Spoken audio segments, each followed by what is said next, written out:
Hello?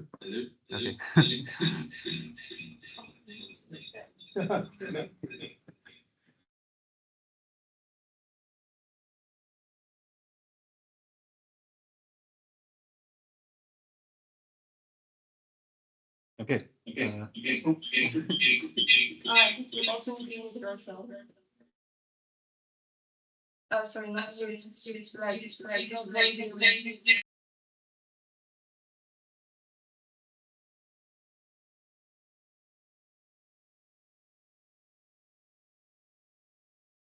According to zero,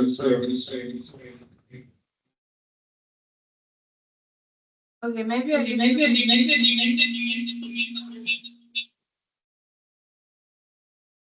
so if you try to mute yourself.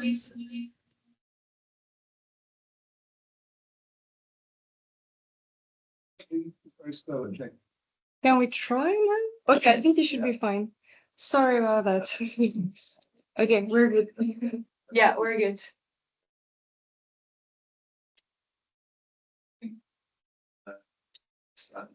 Very important about the agenda. So, yeah, I'm talking firstly about very fault-tolerant algorithms in general, and this field and where we see value in doing research, and there's work as well. The next two sections are going to be preliminary, which I will try to get through as quick as possible. Section 4 is going to be our kind of formulation of Bayesian QP.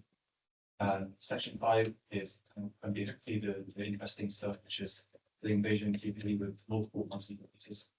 And then hopefully if I have time, I'll talk briefly about each direction. So. Okay, so yeah, early fault-tolerant quantum computing. In the kind of realm of quantum algorithm research, there is this general kind of partition of algorithms into NIST algorithms like EQE and QAA and fault-tolerant algorithms like QP and QSVT and so on. And yeah, the former kind of this problem of the kind of consensus seems to be that the algorithm runtimes for running EQE are just too long, and they're also heuristic and don't really have any performance guarantees. And on the complete other side of the spectrum is EP, which is provably less than optimal and has reasonable runtimes, but because you need full fault tolerance, you need a huge overhead in qubits for error correction and magic state distillation and so on. So naturally, if you kind of draw a graph like this, there's the question of is there anything lying in the middle, which should hopefully get us value from quantum computers sooner. And that's kind of what we're trying to achieve with this work and our work in general. And yeah, you might have seen graphs like this before, but I think what I'm going to try to kind of advocate for is the development of quantum algorithms like in conjunction with hardware error correction. So if you kind of consider the fault-tolerant quantum computing stack, people generally develop algorithms abstracted away from errors via quantum error correction. But what I'm kind of trying claiming this thought is that there's kind of value in mushing the two into one and developing algorithms in conjunction with error correction and hardware, and that hopefully brings us value from quantum computers sooner. Okay, so it's going to be probably very basic and new for a lot of people, but I'll spend the next few slides talking about quantum phase estimations and what it is and why we care. So this task, we're given molecular access to some unitary and one-less eigenstates. By definition, that may be unitary as complex unity eigenvalues, and we're interested in estimating the eigenphase with as few queries to use as possible.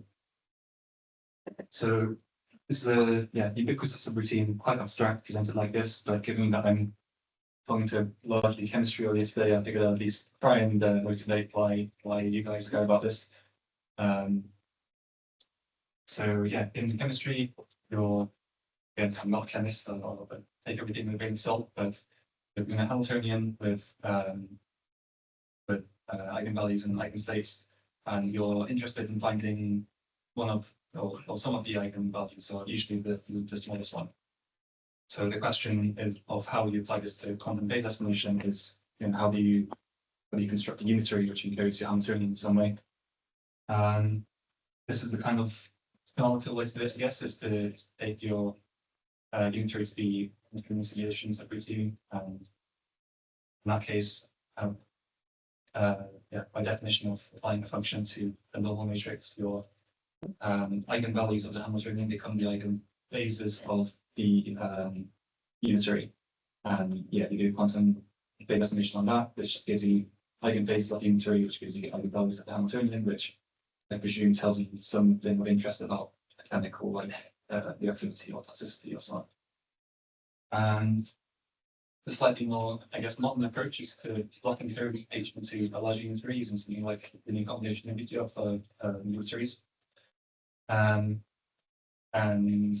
take your unitary to be that block encoding combined with this reflection about the block encoding subspace, and that gives you like a Rubber type quantum Walk operator, and then that unitary also encodes information about your eigenvalues of the Hamiltonian. So the idea is you have to do the full Hamiltonian simulation to encode eigenvalues in your unitary, and that typically has lower overheads than doing something like tropicalization. So how nasty is that process? I'm just trying to, so your lambda has to turn your H into something with unit vector norm or something like that. Yes. Yeah, that is a challenge in doing block encodings in linear combination unitaries, is that you need to usually downscale your Hamiltonian by I believe it's the spectral norm, so that your V is actually is a valid unitary. Or the other one, Yeah. So yes, there is some overhead, but from what I understand, the consensus is that typically it's still LCU is generally expensive, but generally the consensus seems to be that it's less expensive than doing the full Hamiltonian simulation using tropicalization.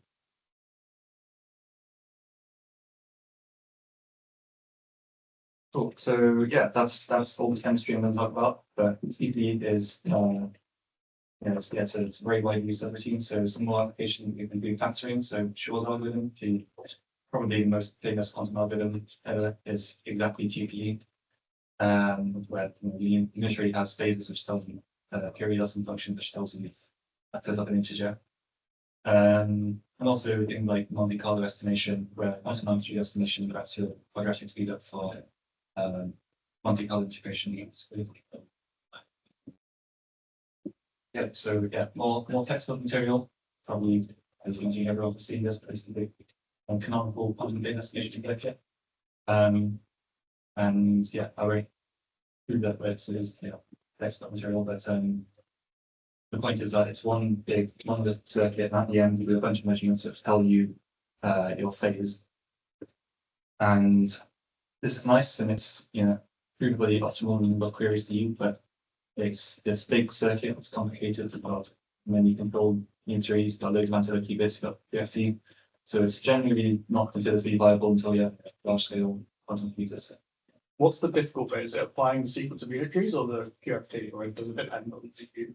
I think it depends on the use, but things like chemistry applications and understanding is that the control unitary is completely unknown the cost. And for, I can tell you as well, for Shor's algorithm, so factoring the unitary definitely dominates the cost. It's like not to correctly take. We did a research estimation of such size but molecule, and you see that the cost of the QFT, the cost of the state partition was negligible with respect to these followers of you. So if you look at like Craig Gibney's estimates and that you can factor RSA integers and however many integers are qubits, then you usually just ignores QFT because it's negligible compared to that all the control integers.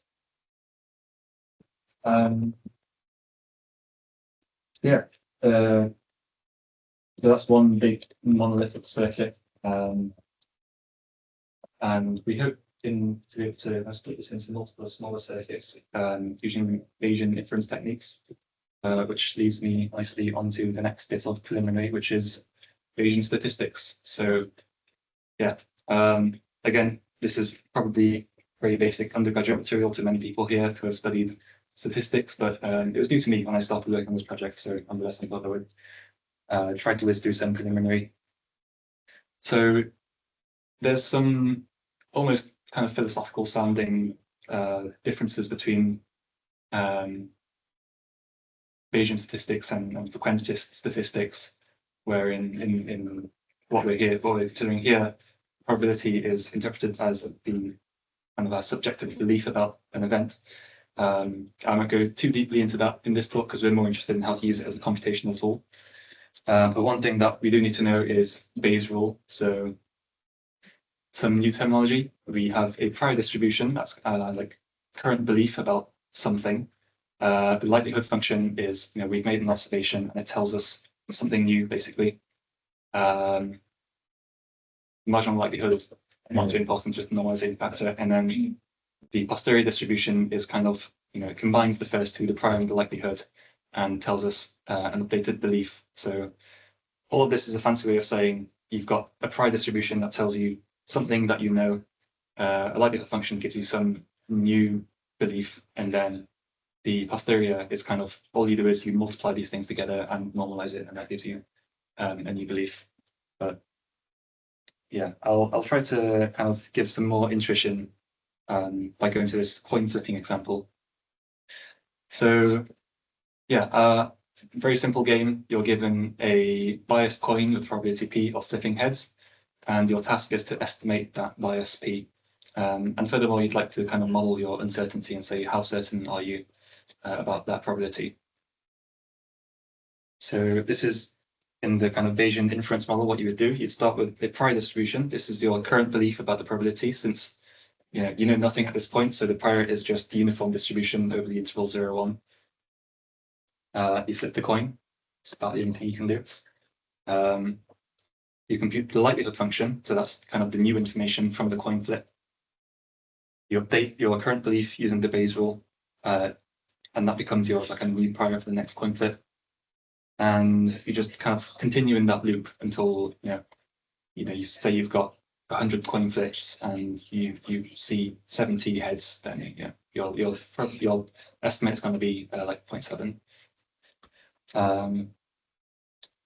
And just to make this very concrete, again, apologies, it's quite basic, but it's I think important to understanding the Bayesian quantum phase estimation as well. So here's some graphs. So yeah, this is our prior distribution. Again, at the start of the computation, we know nothing about the probability, so it's just the uniform distribution over 0, 1. We flip the coin. Let's say we observe heads. And that gives us a likelihood function. And formally, what this is defined as is, well, the likelihood function is the probability of an event given some hypothesis. In this case, the event is that we've observed heads, and the hypothesis is that the probability is P of flipping heads. So you ask, what is the probability of observing heads given that the probability of flipping heads is P? That sounds really dumb, but yeah, it's just y equals x, basically, this straight line. But intuitively, formalism aside, what this tells you is that you flip heads, and you're not going to say, okay, my belief is that the probability of heads is, more likely to be closer to 1 than it is to be closer to 0. And finally, you get your posterior distribution, which is your new belief using Bayes' rule, which is a fancy way of just saying, take these last two graphs and pointwise multiply them together. Since the first graph was just the identity, we get the same thing, which was our likelihood function. So that's our updated belief about the probability of flipping heads. So just to, I'll do one more example. So this is our kind of new belief right now about what the probability is. Let's say we flip the coin again, and this time we see tails. So this likelihood function now tells us that the probability of heads is, from this coin flip alone, likely to be closer to 0 than it is to 1. So again, we multiply these two together. That gives us the posterior distribution, our new belief. So yeah, at this point, at this final graph, we've seen, we flipped the coin twice. We've seen 1 heads, 1 tails. So our belief is that the probability of heads is, likeliest to be closest to 1/2, but there's still quite a big variance in that. Well, so let's say you did it in different order, you still get the same outcome in here. What if you consider both of those two processes as a single process? And you just say, well, we did two flips and we got a heads and a tails. That formalism would work as well. In that case, your likelihood function would just be p times 1 minus p. Okay, so you get exactly the same. Yes, yeah. So we've got no choice about how we process the information at this point. Yeah, I mean, this is a very simple thing that I'm being presented, right? It's like you can't really do anything with a biased coin other than flip it. So, but hopefully in the quantum phase estimation, when you get there, there is more like freedom. It's to give you some foresight as to why in quantum phase estimation, basically the power comes from the fact that we can modify this biased probability to this fourth flicking point. That's, I guess, kind of intuitively where the quantum speed up comes from. Okay, so yeah, let's say we keep on doing this again and again. Eventually, after we update the posterior distribution, let's say this in this example, this is what you'd get after flipping the coin, say 100 times and observing 70 heads. You would get a distribution like this.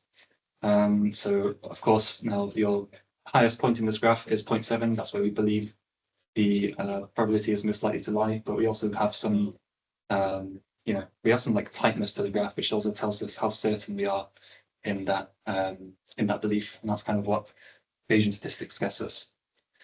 One more kind of anecdote I'll comment on here is the central limit theorem, which is that in the kind of large limit, as we keep on flipping the coin, this will converge towards a Gaussian distribution, which is an important fact in Bayesian statistics.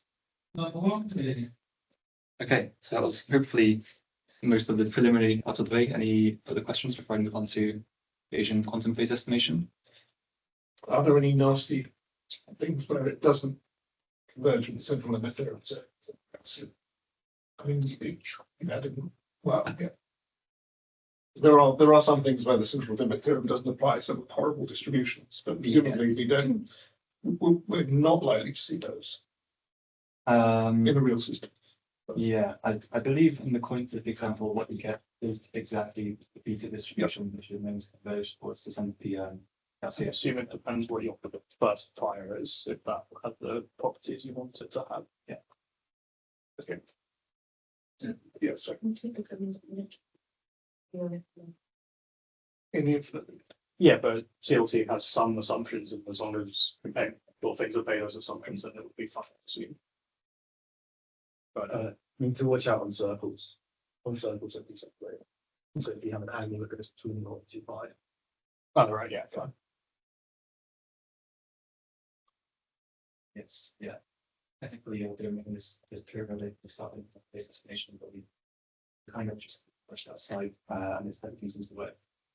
Okay.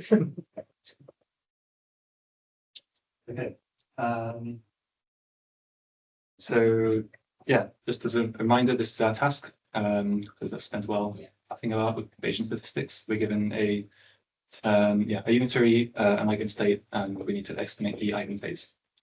So the kind of high-level idea is the same as the coin flipping example, where we start with some belief about phi. If we have some prior knowledge, then we can use that. Otherwise, we can just use a uniform distribution again.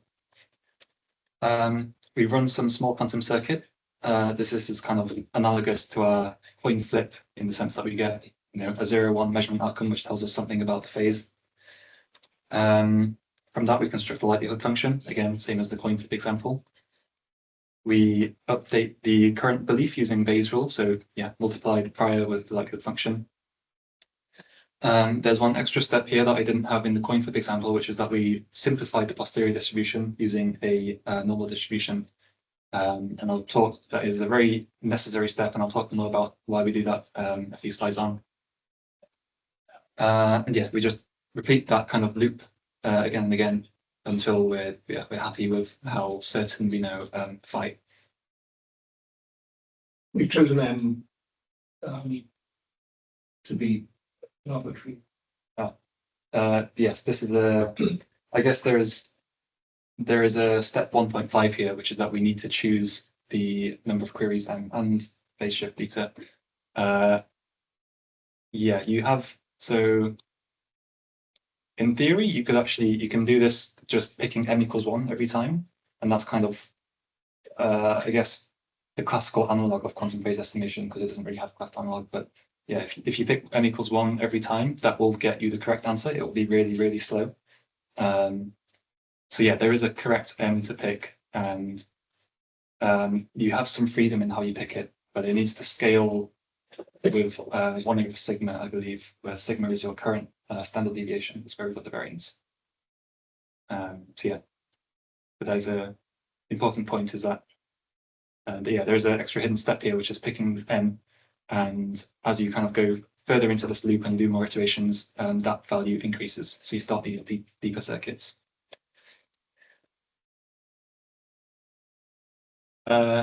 Just to make that slightly more concrete, this is the circuit that we use to gather information about phi. It's, again, ubiquitous in quantum computing. There's Hadamard test.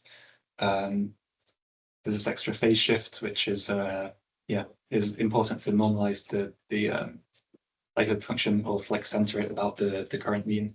But anyway, so these are the kind of posterior statistics. At least in the noiseless case, this is the final state before measurement. And the probability of some measurement outcome is given by this equation. Yeah, I won't go too much into this, and it looks, it's a little bit more complicated than the coin flip example, but that is basically the thing that forms your likelihood function, which tells you something about the phase phi.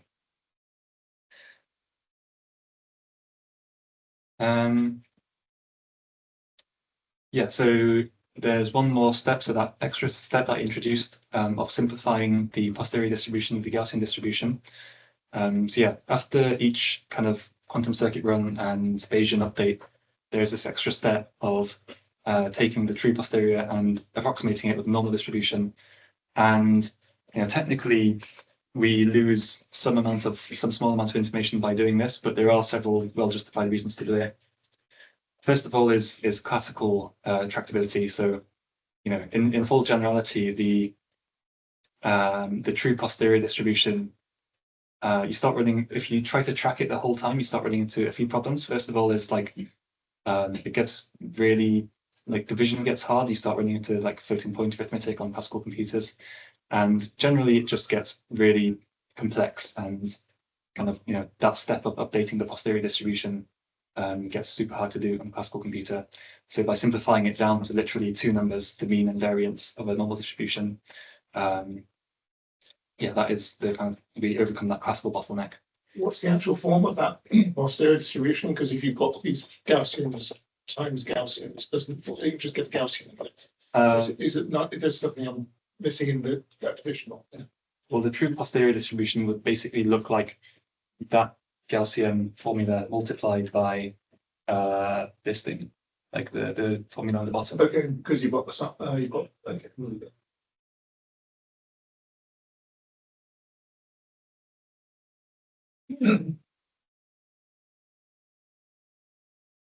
Yeah, another well-justified reason for this approximation is that we can compute the mean and variance analytically. So in full generality, what we would have to do is compute the posterior, and then if we wanted to compute kind of naively some mean and variance, we have to do some kind of numerical integration.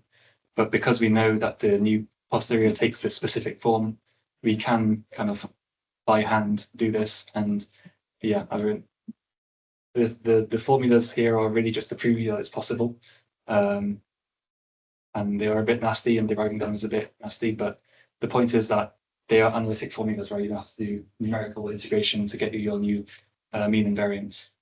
So you just take everything from measurement outcome, E, the depth that you chose, M, phase shift theta, and so on, and you just plug them into these equations, and that tells you your new posterior variance. So what's lambda? Lambda is a parameter I haven't introduced yet. That is a noise level. Yes, sorry, yeah, we'll get to that. Presumably, this has the added benefit of forcing you into the 0 to 2 pi. I think because if you keep on applying these posteriors, you'll just get these periodic sets of peaks over. Yes. And that you just don't care about that. So this forces you into one regime. Yeah, it does in theory. I believe so obviously we're doing phase estimation, and the phase can only be in the interval 0 to pi. A normal distribution stretches over the entire real line. So in some sense, by doing a normal distribution, we're getting something which looks kind of dumb because it stretches beyond the possible range that it could be at. After a while, if it's narrow enough, you don't care. Yeah, exactly. Yeah, it does mean in theory you get some computation which says that phase is like 10. So it will just rush into the rug in time.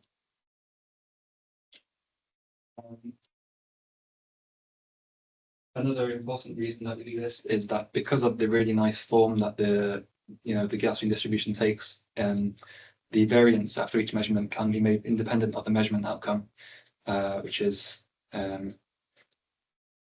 important when we get to the multiple computer case. Now I'll have another slide talking about that soon.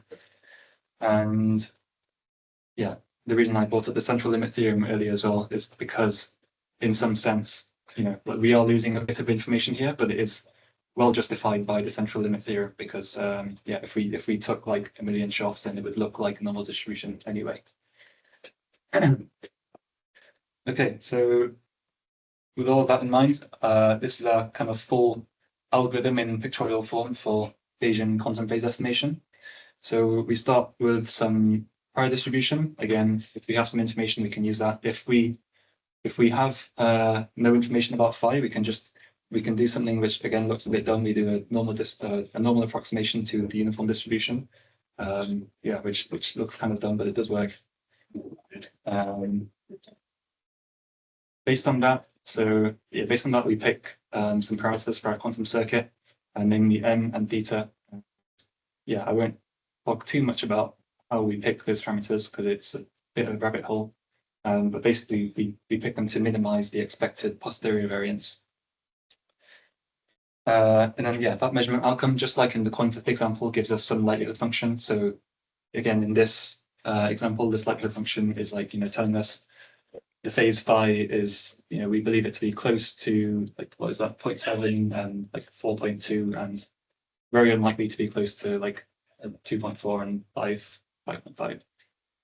And then, we update we get a new posterior distribution using Bayes' rule, which is again just a fancy way of saying multiply these things together, and that gives us some new belief. And then there's that approximation step, and then that new posterior becomes kind of the prior, and we just do that again and again. It's a bit hard to see because the decrease in variance is small, but that posterior on the right does have it is slightly narrower than the prior on the left. So we just do this until the graph gets sharper and sharper until eventually we arrive at what we want.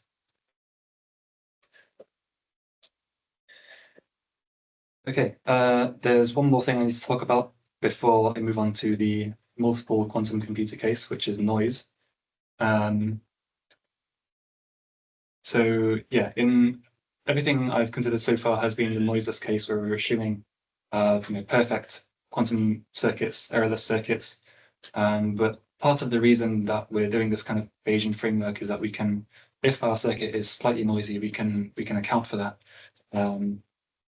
Again, in the noiseless case, we have these like likelihood functions which look like this, and there's no consequence for pushing a quantum circuit to its limits. But in reality, as we go for deeper and deeper circuits, we might get some kind of decoherence.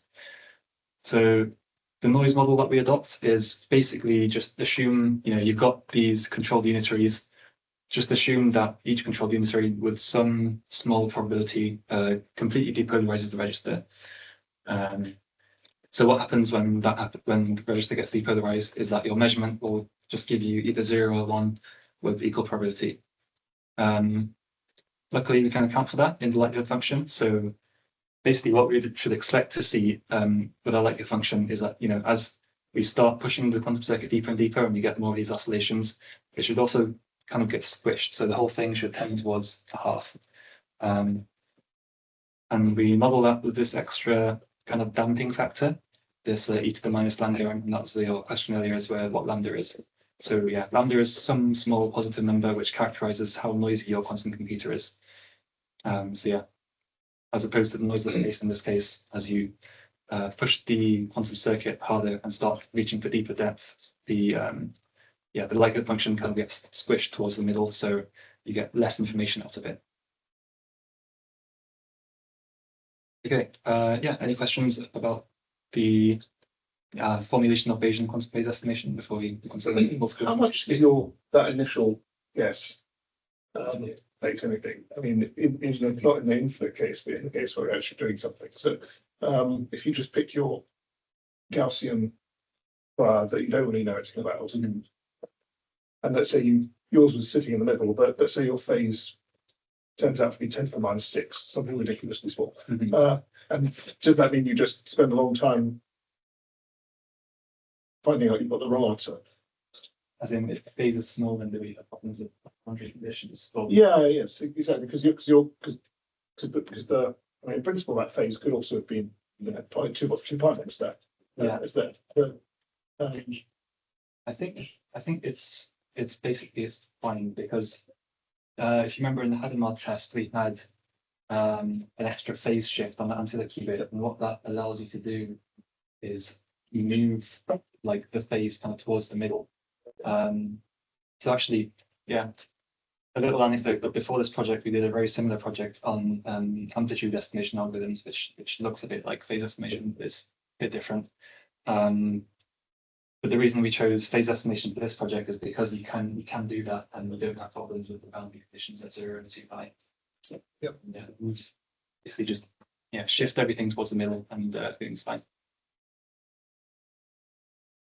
Cool. Sorry. Questions?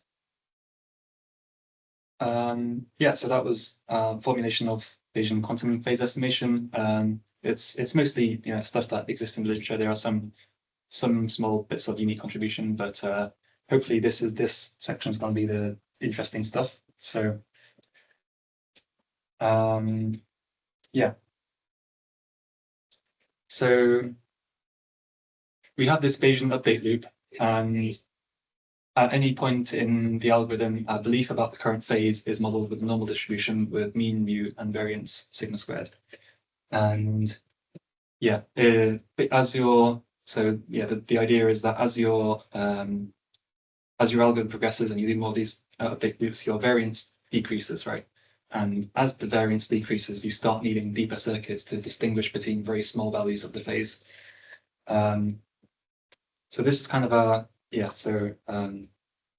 motivation for using multiple quantum computers is that when your variance is large, you can get away with shallow quantum circuits. So it doesn't matter too much if you have a high noise value.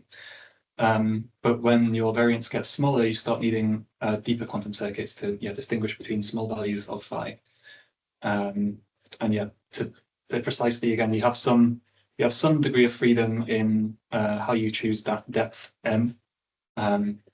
But basically, as long as you pick it to asymptotically scale with your current 1/sigma, you do get the optimal Heisenberg scaling, which is like the information theoretic limit of quantum phase estimation. So yeah, there's a kind of unique appetizing opportunity here, which is that we have a bunch of different quantum circuits, independent quantum circuits, I should clarify as well. So because we're not doing something like iterative phase estimation or reusing qubits or anything like that, these circuits truly are independent of each other. So we can use different quantum computing architectures for the same problem, right? So imagine at the start of the computation, you can get away with using superconducting qubits, which are fast and cheap, but known to be quite error prone. But as you push, as you get towards the end of the algorithm, you start needing deeper circuits, and that's the point at which we switch to using, say, trapped ions, which are notoriously slightly slower than superconducting qubits.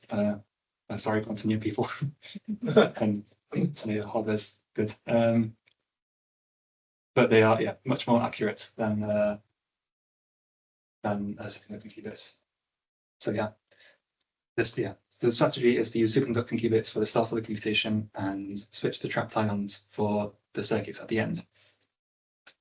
So yeah, to make that slightly more concrete, here's our kind of cost model. So for each quantum computer which we have available, we parameterize it with a cost and a noise level.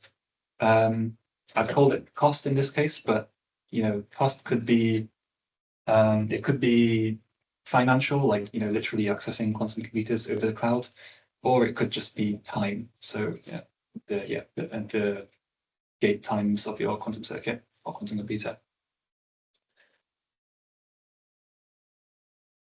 Okay, I've already said this, so I'll just move on. So yeah, this is our kind of motivating example. In this table, we've got so the first row QC1 is kind of our example of the superconducting architecture, which QC1 is the trapped ion quantum computer, so it's quite expensive to use, but it's noise free, so it has noise level 0. QC2 is a superconducting quantum computer, so it's much cheaper than the trapped ions, but it is a bit noisy. And what this example shows is that you can do the entire computation on either the superconducting or the trapped ion qubits, but actually by utilizing both, you can get a lower cost, a lower total cost by using the strategy I mentioned of using the superconducting qubits at the start and then switching halfway through towards the trapped ion qubits. So when you had that m goes as order of 1 over sigma, that there's a lambda in there effectively as well, Yes. that's modulating this effectively, and that's what causes if you kind of so the lambda basically determines whether achieving actual the optimal scaling of optimal phase estimation is possible, because so your quantum circuits need to go as deep as 1 over sigma. So really, basically, if there's an interplay between lambda and your target accuracy, if kind of your target accuracy demands deeper circuits than what your quantum computer can handle, then you can still do quantum phase estimation. It just won't be like the optimal number of queries. Does that make sense? So you'd still be able to get your target accuracy despite the inaccuracies of the quantum computer. Yes, in theory. It'll just take lots and lots of shots. I mean, like I briefly said earlier, you can, in theory, do all the quantum phase estimation with just constant depth circuits, depth of 1.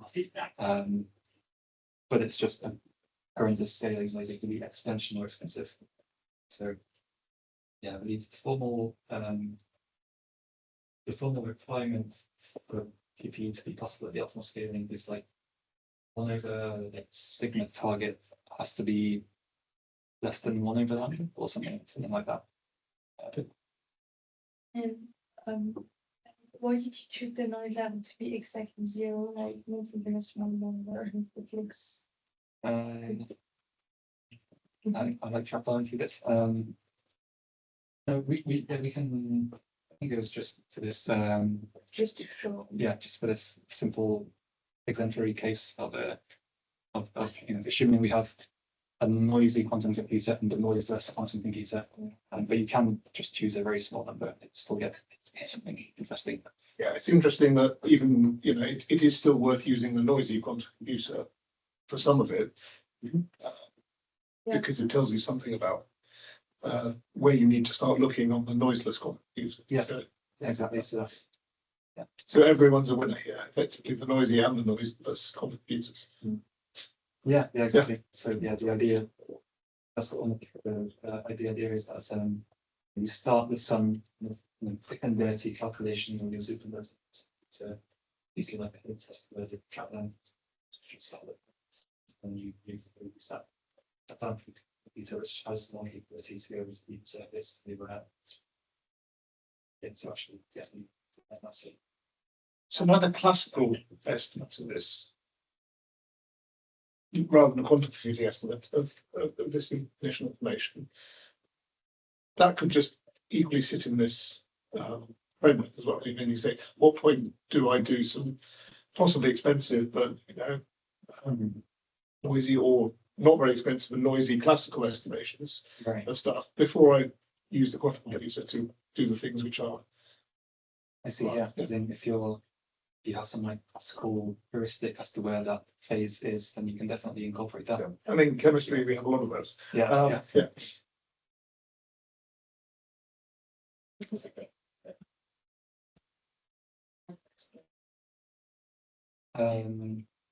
Yes. Why is that? I know Heisenberg has to do with the is a limit of the optimal depth of cycles. I believe, yes, if I'm understanding you correctly, Heisenberg limit, at least in this context, to me, it refers to like the total number of queries that you make to your oracle. Yeah, which is valid. I know it's valid for things that do them. You've had a neutral circuit. I'm sorry, could you? Oh, sorry. Next one. What is Heisenberg? Oh, okay. Heisenberg scaling, yeah, not a quantum information theorist, but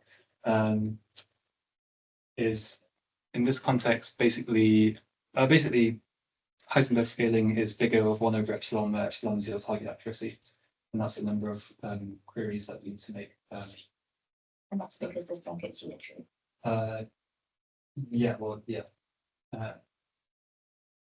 Well, it's I guess if your question is where does the speed up of quantum phase estimation come from, then it's because we can go to, yeah, we can push the circuit to like exponentially deep depths. But yeah, the Heisenberg scaling, so quantum phase estimation in the kind of textbook sense makes big O of 1 over epsilon queries to the unitary, and that is, I think, that is what people will call Heisenberg scaling. So if we can achieve that same asymptotic scaling, then we've achieved what is asymptotically optimal. That should be possible. Yeah, it's known to be, it's definitely possible if you have a noiseless quantum computer to do it in this case, and it's yeah, so it's possible. It's, how do I put this? It's possible as long as your quantum computer isn't too noisy and your target accuracy isn't too small. Yeah, these both is true. Sorry, it's just because I mean different some scaling. Right. I get Yeah.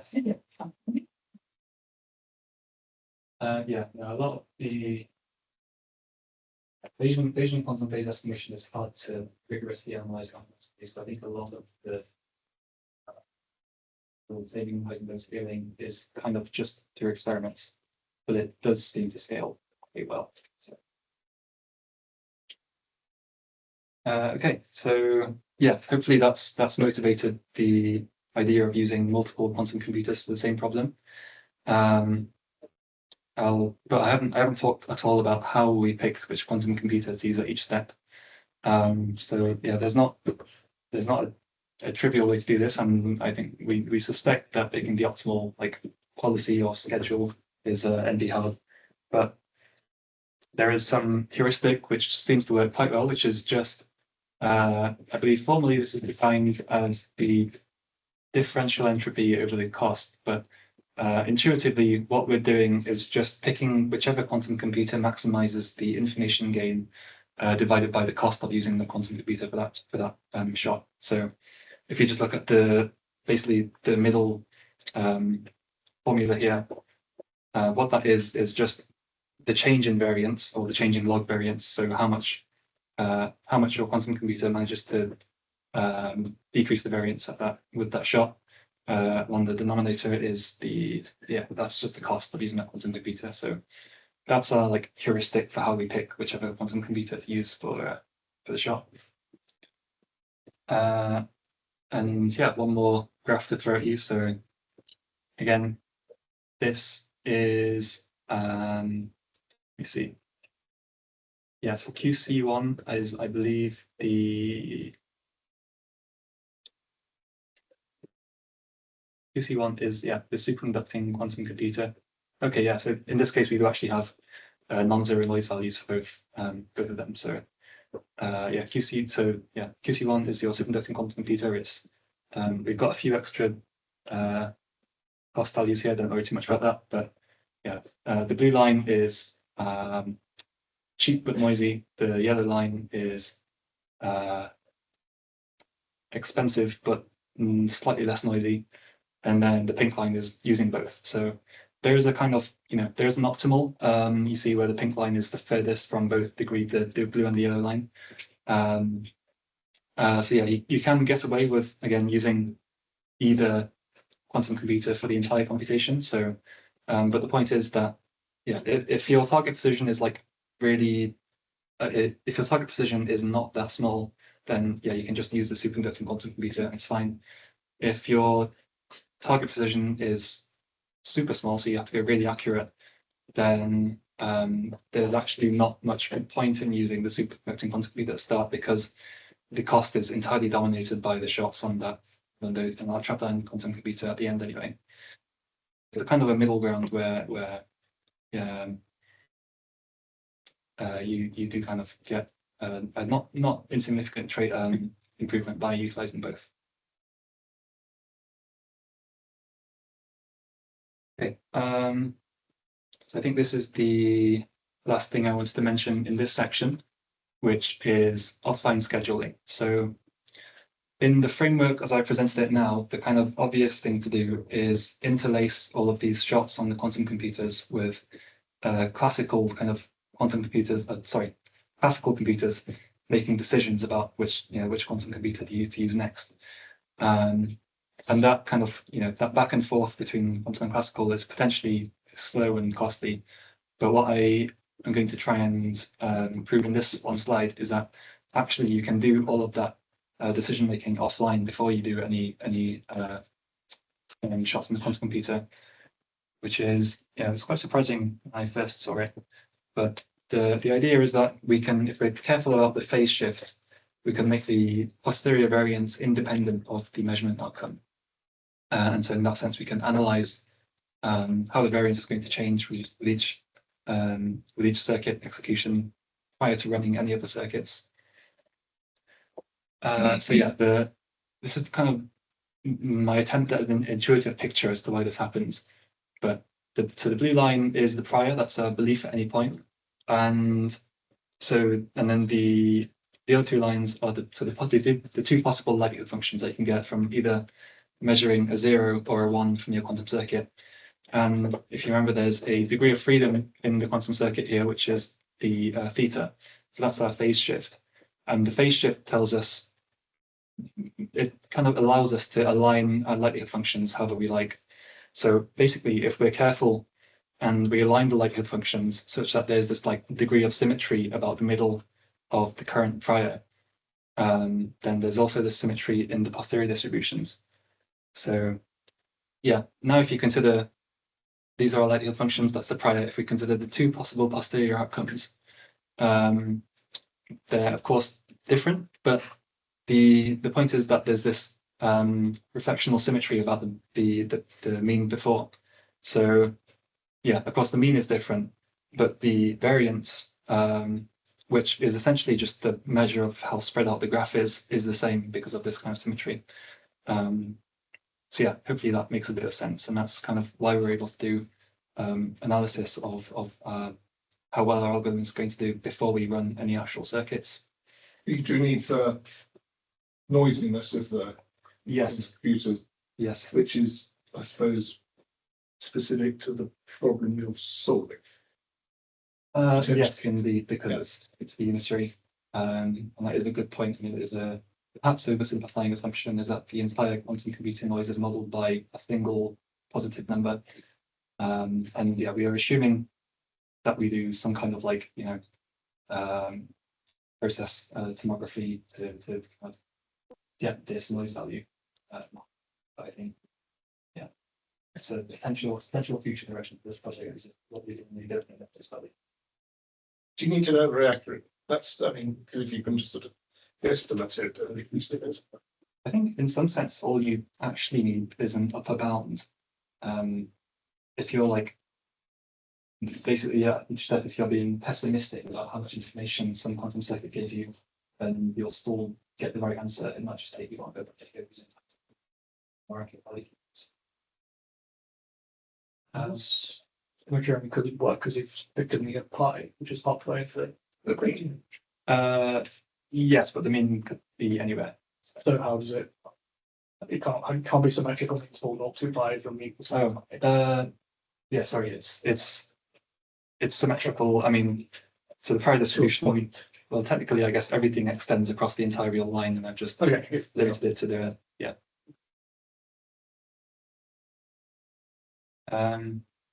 Okay, that's a one-line proof of why. Yeah, so that's the intuition. There's the one-line proof of why this works, which is, if you recall, we had this exact formula for the posterior variance, and if we plug in, so this is how we're picking theta at each step. Basically, these cosines go to 0, and a bunch of stuff cancels out. But the important thing is that formally you can see in the right, which is the new posterior variance. It has no dependence on capital E, which was our measurement outcome from before. Cool. I think that's all from that section. So I think all that's left is a few slides on future directions, unless there are any other questions. Cool. So yeah, I think this is so I presented our work in the context of using, multiple quantum computers like superconducting qubits and trapped-ion qubits. But I think, and it's a nice exemplary way of showing things. But I think where there is really value to be had is using a single quantum computer at different, error correcting codes or code distances. So, for example, I've taken this formula. This is how Microsoft Azure models their logical error rate in the surface code. And yeah, I won't bore you with the details, but essentially D is a tunable parameter. It's the code distance, and as you increase your error rate goes down, your logical error rate, but you need more qubits, and it also takes more time to do each surface code cycle. So in that sense, you have a whole spectrum of error correcting codes to make. So I think that's kind of where I see this going in practice is, you would start doing your computation at small code distances like 3, 5, and then just start gradually increasing your code distance as you start needing deeper and deeper circuits.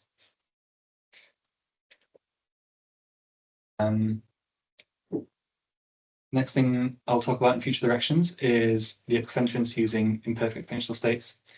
So we've kind of cheated a little bit in this project in the sense that we've assumed that we have a perfect initial, a perfect eigenstate of the unitary.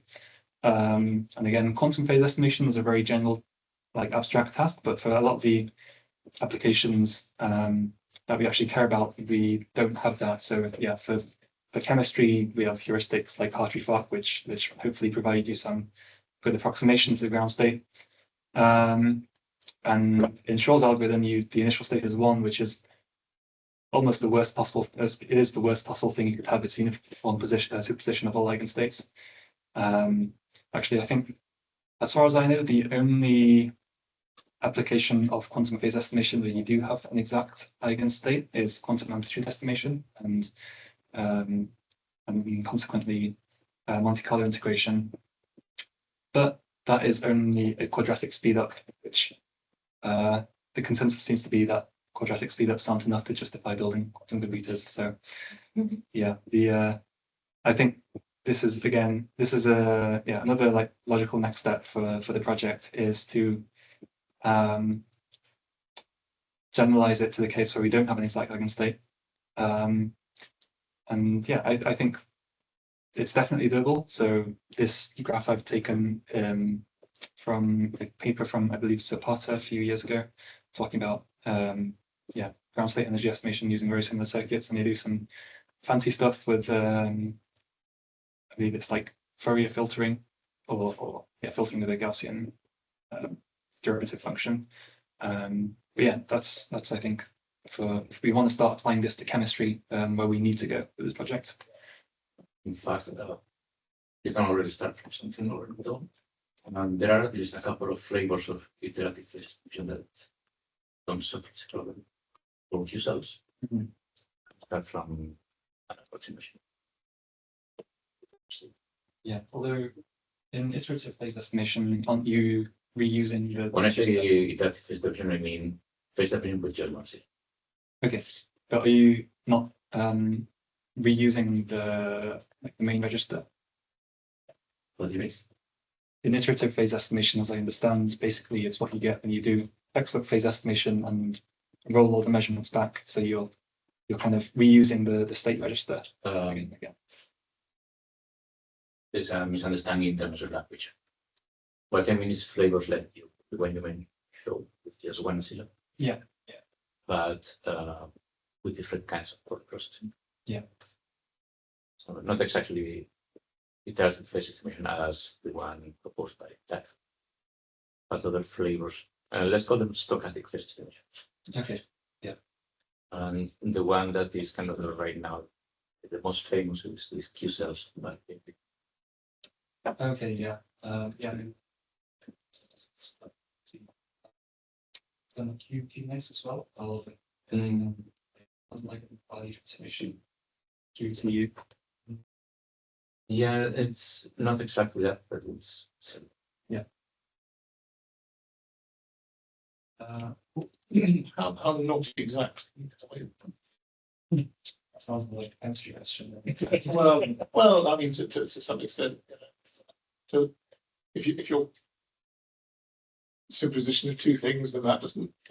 The phases beat it in relatively nice ways. If you're a superposition of 100 things, then yeah. So, I mean, like Shaw's algorithm, you definitely can't do this because you have literally the worst possible thing, which is a uniform superposition of all eigenstates. For chemistry applications, I believe at least a lot of the literature that I've read talk about this, like I think they call it sufficiently dominant addition, in the sense that it's some for if you're doing multiple eigenvalue estimation, then those eigenvalues need to like dominate the rest of the eigenvalues. Yeah, basically like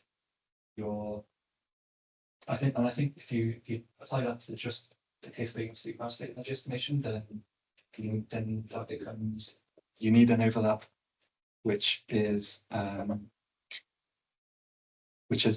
more than half basically. But I think for works like this, they do analyze it, and the overlap you have between the initial state and the true ground state is just a parameter. I think they call it delta, and the runtime of the algorithm depends on that.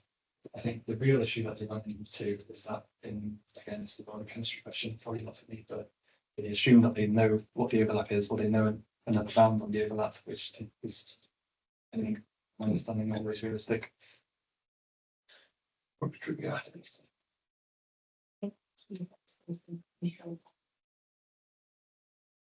Okay. I need to look at that Q cells.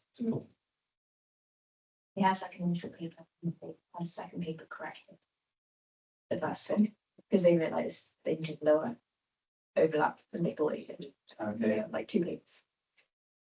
Yeah, understand that to me.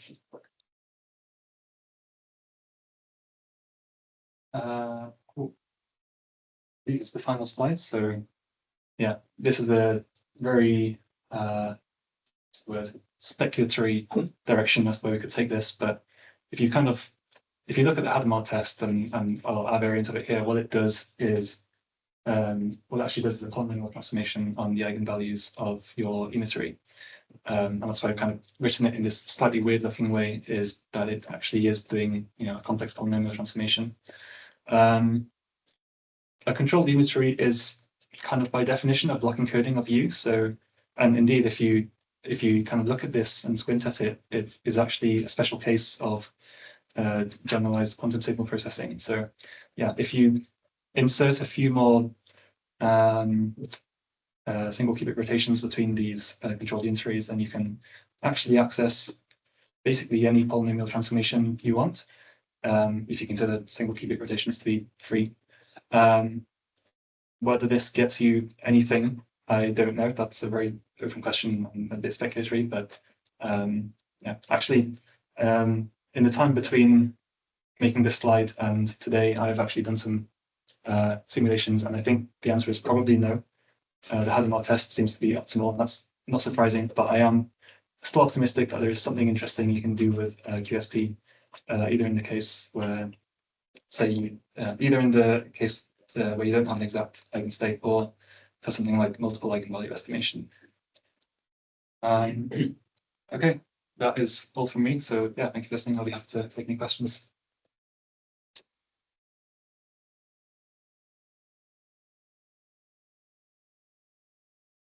So you model the effect of noise with one parameter. Quite an approximation. Do you have any, or do you think this approximation can be improved? We could definitely generalize it. It would just be right now. It's having that one parameter is, I guess, like elegant from the math side, and but yeah, if we, so I mean, our noise model is like depolarizing noise, right, which I think is fairly typical in the literature. Just yeah, assume like some random polygate with some small probability. But yeah, I think like it can like the one parameter can subsume all sorts of noise. But you can probably do better if you generalize it a bit and you're a bit more careful about the impact that has on your likelihood functions.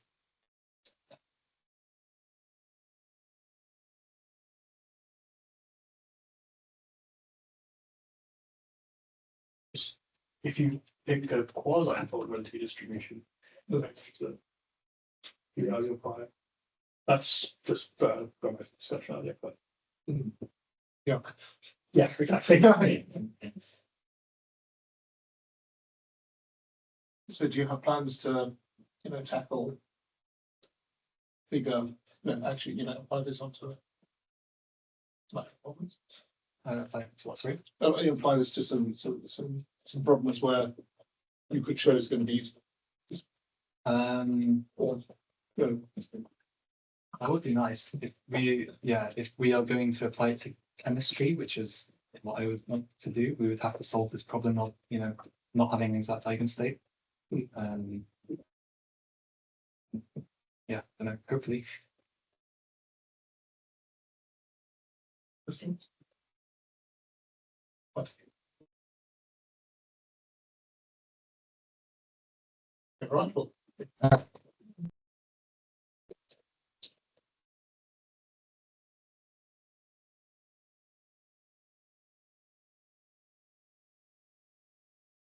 what if things are, there's some horrible biases, noises. And there's those problems. Yeah, I guess like the actual explanation to be like not a whole something else. But yeah.